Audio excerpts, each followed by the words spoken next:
কত করে তোমার পকোড়া? 500 টাকা? বাবা, এক পিস পকোড়া 500 টাকা?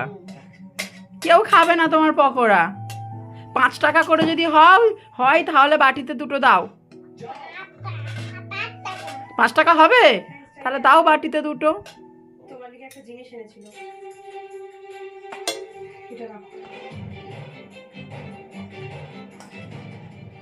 পকোড়াওয়ালা পকোড়া দিচ্ছে কড়া থেকে তুলে।